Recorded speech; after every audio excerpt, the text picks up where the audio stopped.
Luke 6. So we're in Luke 6, 1 to 16. All right, so but before I read that, let's just get a little, where are we? Where are we in this? We're going through all of Luke. We had talked earlier that we're going to go through this series of relating these series of stories of Jesus's healings and stuff going on. And so 2 weeks ago, we had the cleansing of the leper and the healing, forgiving of the paralytic who was dropped through the roof. Right? So we talked about how in both of those cases, the key was that there was both the spiritual and the physical that needed to be addressed. The leper needed to be cleansed and healed, but he also needed to be restored to community because he was basically dead to community. And the paralytic, he was lowered down and Jesus forgave him, and then he healed him, told him to pick up his mat and leave. So go. So that was the key on that. Last week we looked at the call of Levi, Matthew, and then there was this questioning of Jesus when he was at the celebration that Levi threw about Jesus eating with sinners and being around tax collectors and sinners. So that kind of shows that in both of these cases we have this other thing. So Jesus has been doing these things that are miraculous, or just going about his business, going about his day, his ministry, and then we have this this second kind of parallel theme of the Pharisees testing him. We're introduced to the Pharisees, and at each step we've learned more about the Pharisees. And I've been trying to not tell you everything about the Pharisees up front from all the other places we have, because Luke is like introducing the Pharisees himself, and I've been trying to let Luke introduce the Pharisees as we go. We know a lot about the Pharisees from other books, but I've been trying to let Luke do what he was doing in introducing them. Okay, so this week we have two more controversies with Pharisees, and these are specific. So let's go ahead and read. Luke 6, 1 to 16. Now it happened that he was passing through some grain fields on the Sabbath, and his disciples were picking the heads of grain, rubbing them in their hands and eating the grain. But some of the Pharisees said, "Why do you do what is not lawful on the Sabbath?" And Jesus, answering them, said, "Have you not even read that David did when he was hungry, he and those who were with him, how he entered the house of God and took and ate the consecrated bread, which is not lawful for any to eat except priests alone, and gave it to his companions? And he was saying to them, the Son of Man is Lord of the Sabbath."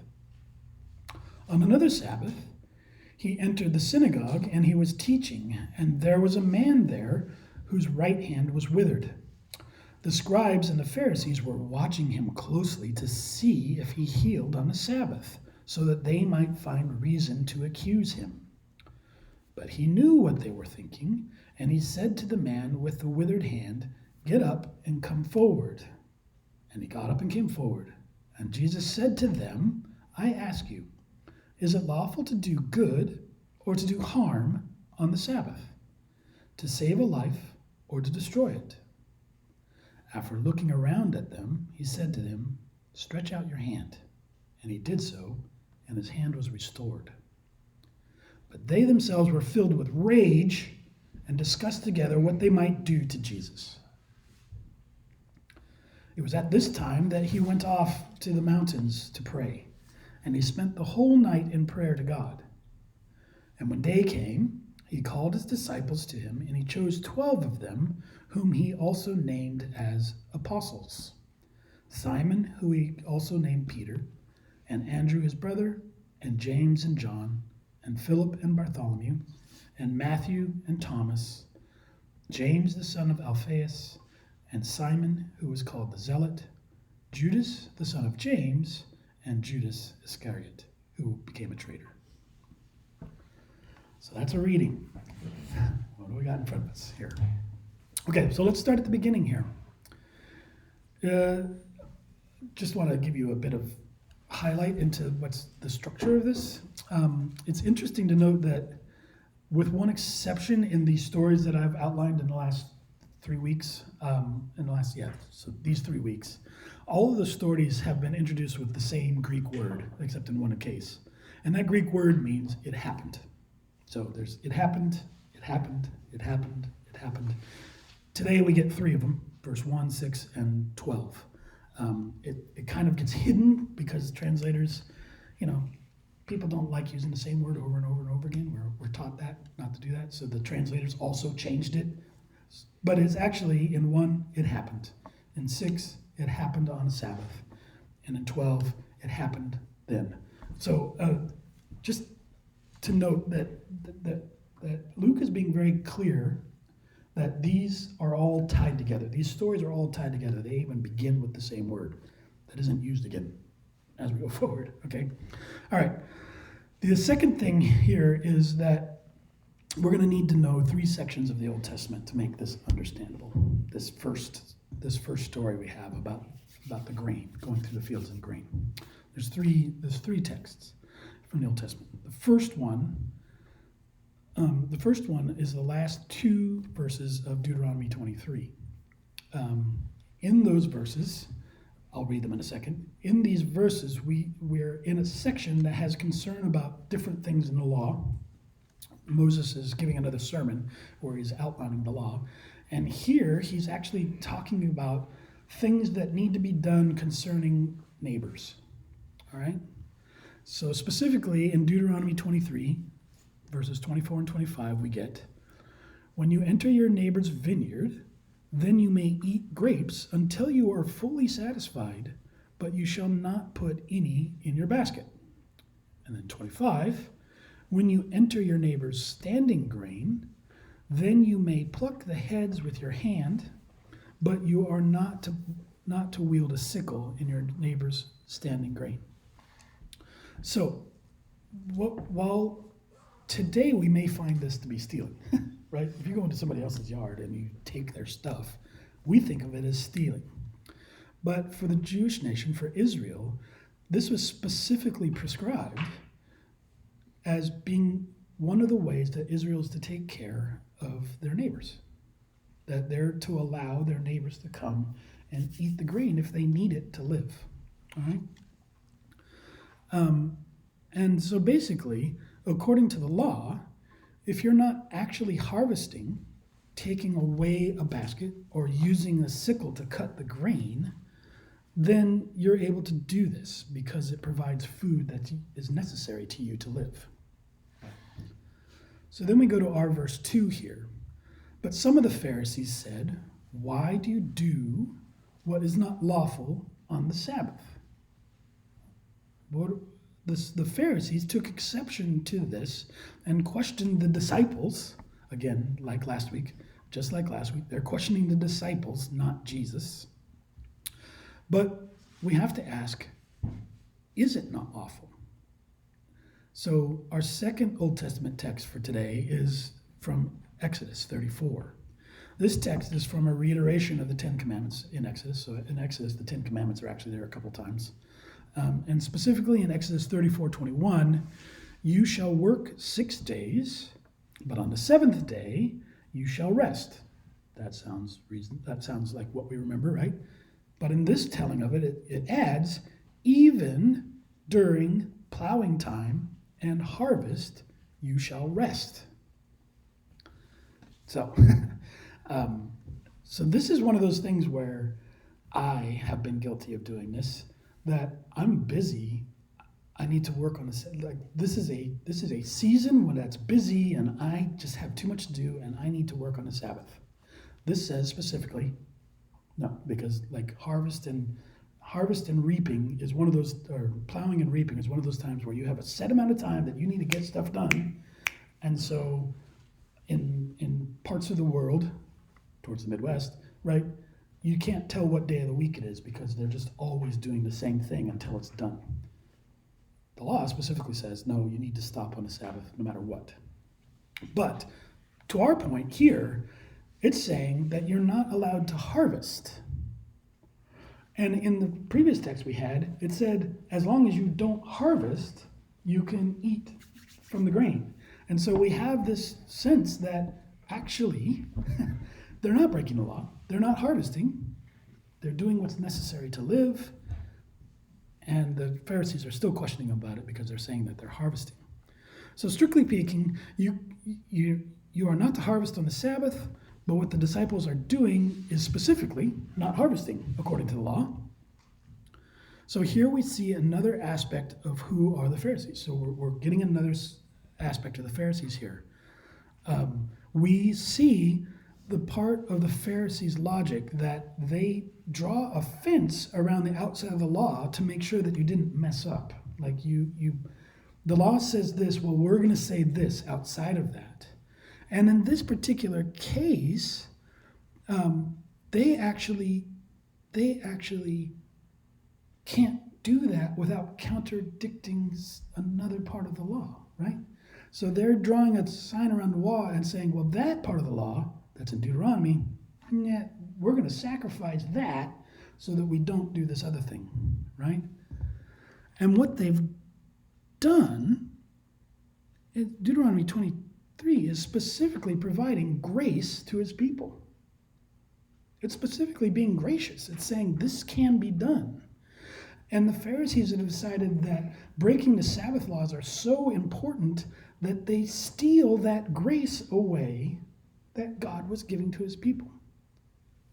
Do we see what I'm saying there? Like, this is that grace is not as important as not breaking the law. But who is God? God's all about the grace. They have specifically taken away the part of the law that God would have preferred they kept. And we're going to see that as we go forward. So we also see this picture of them putting tradition over the actual law. We know that to be the case. But let's spend a few minutes talking about why the Sabbath in particular, because both of these stories are about the Sabbath specifically. And we know that this is the issue that in the other Gospels is always coming up. It's always Jesus breaking the Sabbath. Why is this such a big deal? Why do the Pharisees care so much about this one thing, this one commandment? So let's look. They were people concerned with the holiness of Israel. They were concerned with being holy. They desired to be a people who kept the law. So why is it that the Sabbath was the thing that keeps coming up? Other things do come up, do cause friction. Like last week we had them asking about eating with sinners and tax collectors. Like other things do come up, but the Sabbath is the thing that causes them to be filled with rage, right? So what's going on? And I think the answer is in the way they're thinking. What is the distinguishing feature of being a Jew? What is the distinguishing feature of being a Jew? I think we would name three things. We would say, well, there's circumcision, there's the dietary law, don't eat pork, and there's Sabbath keeping. Those are the three distinguishing features that we think of when we think of Jews, right? But actually, circumcision and dietary law, those are Abrahamic. The Ishmaelites, the Arabs, the Muslims, they do those things too. The Sabbath is the only distinguishing thing that makes Jews Jews, and nobody else does. Well, until the church. But anyway, so this is why it's so important to them. This is the thing that makes them who they are. This is the distinguishing thing, the Pharisees would say, that makes them Jewish, that makes them the chosen of God. And so the Pharisees are concerned not to break Sabbath laws because it's these laws that define them. And there's a real sense that the nation of Israel is in the predicament that they're in. Remember, they're waiting for a Messiah to come and set them free. They're in the predicament they're in because they are not keeping the Sabbath well. That's what the Pharisees would say. They're not keeping the Sabbath. They're not being distinctly Jewish. And so that is why we are here. Do you recognize this from today? Do we see the things that we tell each other? If our nation would just live according to the Ten Commandments, we would not have this decay that we see around ourselves. If our nation didn't do blank, then we would not have blank, right? That is something that we as Christians say all the time.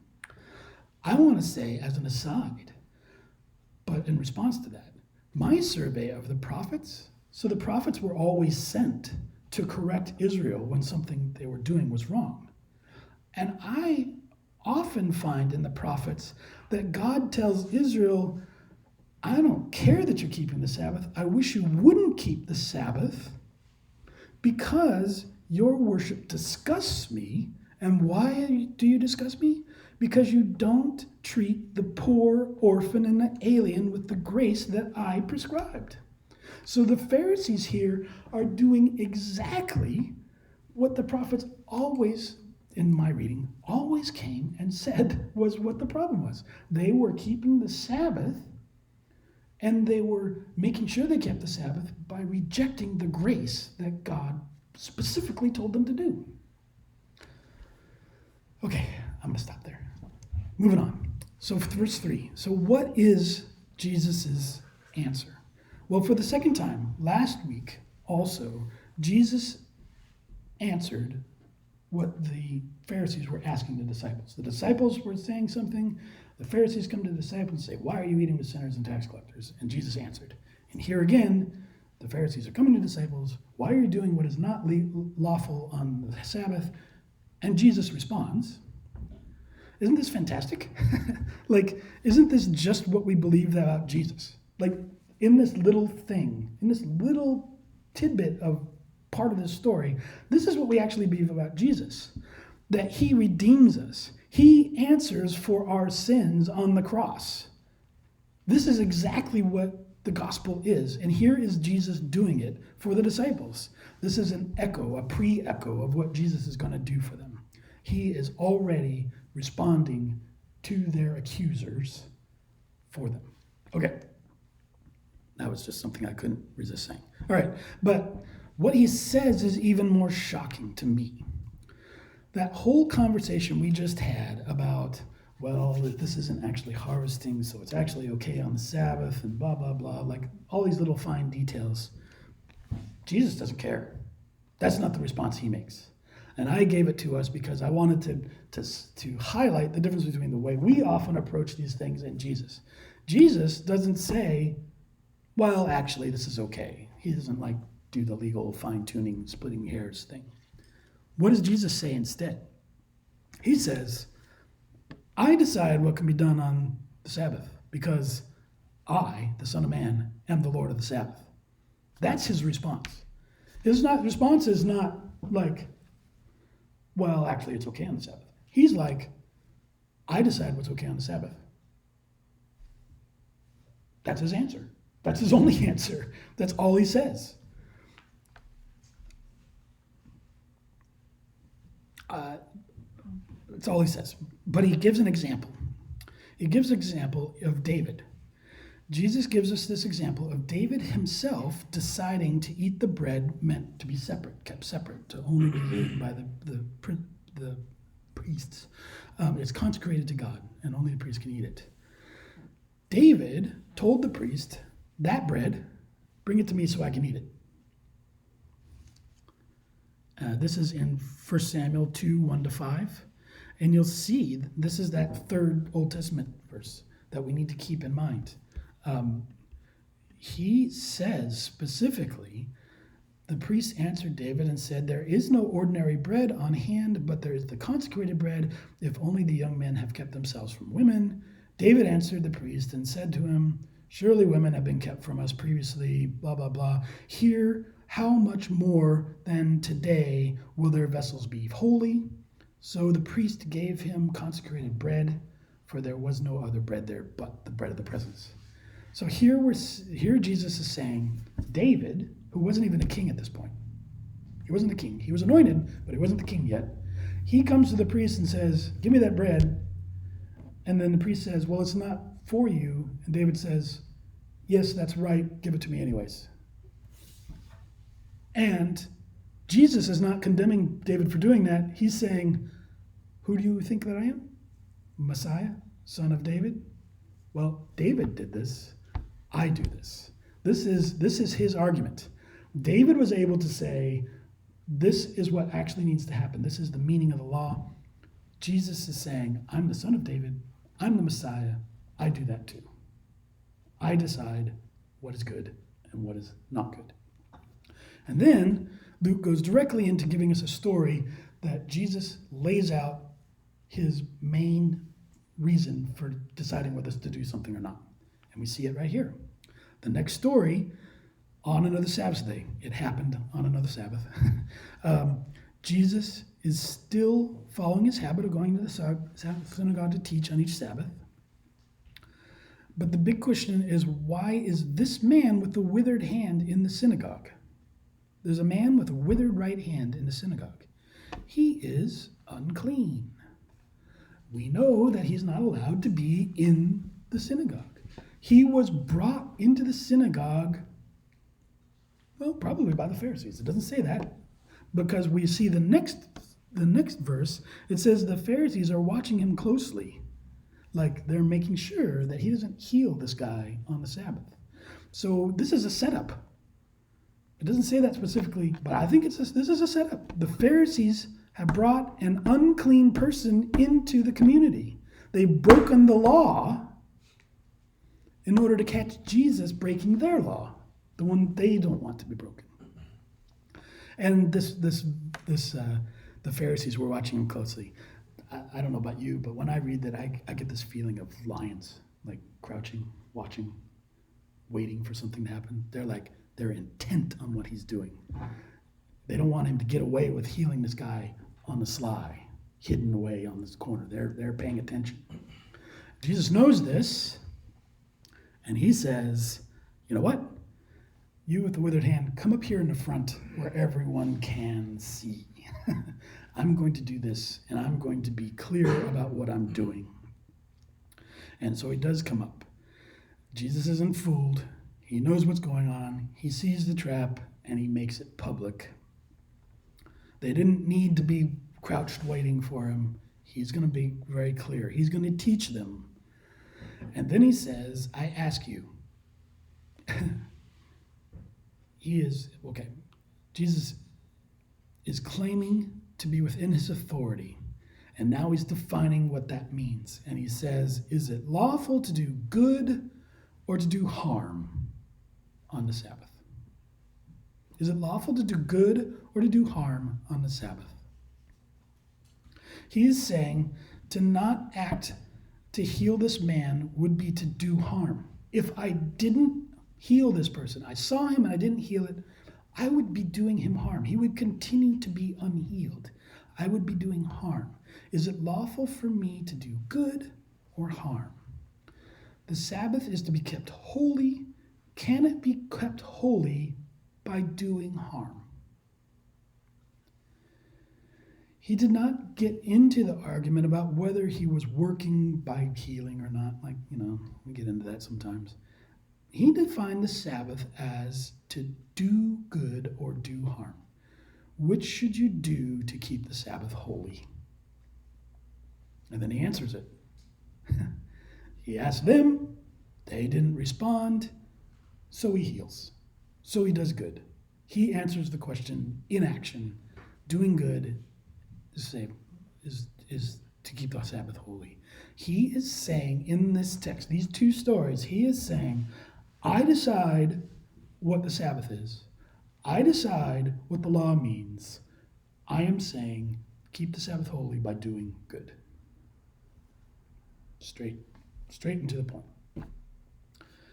And as we see, that they got the point. And they were filled with rage and discussed together what they might do to Jesus. Their response, the response of the Pharisees, is to, on the Sabbath, be blinded by rage and begin to plan doing harm to Jesus on the Sabbath. That's their response. That's their response. They are absolutely against Jesus. They are doing exactly what he said shouldn't happen.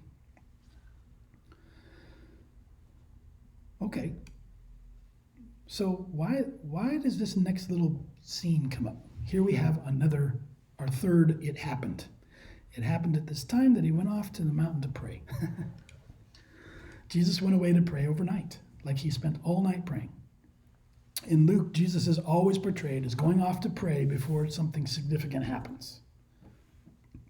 Before he was tested in the wilderness, before he begins his teaching ministry, before he chooses his first disciples, Simon. And now, he chooses from among those who are following him, 12 apostles.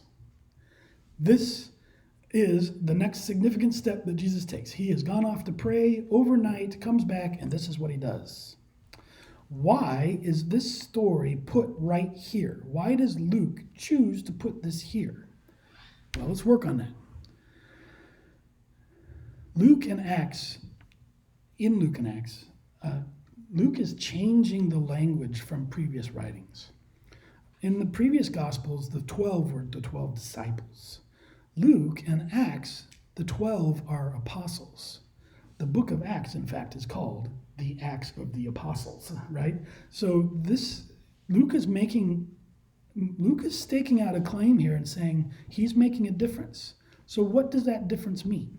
Well, first of all, he's using the definition of the words. Let's look at the definition of the words to see what he's trying to say. A disciple is defined as being someone who follows a master. A disciple follows a master. An apostle is defined as one who is chosen to be sent out. Right?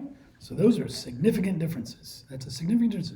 Someone who is following versus someone who is sent away, sent out. This is actually the pivotal point in Luke's narrative. This is why it's placed here.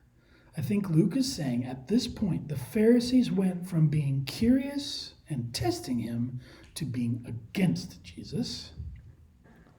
And at this point, Jesus responds by multiplying the number of people sent out to carry the good news. Previously, it had been Jesus preaching, everyone questioning him. Now Jesus says, I'm going to multiply the number of apostles at this point. Remember, when we began studying Luke, we talked about how there's a parallel between prophet and apostle. The words are basically the Hebrew and the Greek version of the same thing, called to speak, right? Called to give witness. And we talked about how the scriptures that we study and we hold as so important to us is the result of the speaking and writing of prophets and apostles. So Jesus responds to the hardening of the opposition to him by calling apostles to make God's thoughts public. That's what prophets did. Prophets were told what God thought, and then they told the people what God thought. And here we have Jesus doing the same thing. He is multiplying the voices who are going to make God's thoughts public. Jesus has been doing this already. He's been saying that. He just said that. He just talked about how I am the Messiah. I have the authority to decide what the law means. This is what I say it means, which is the thoughts of God.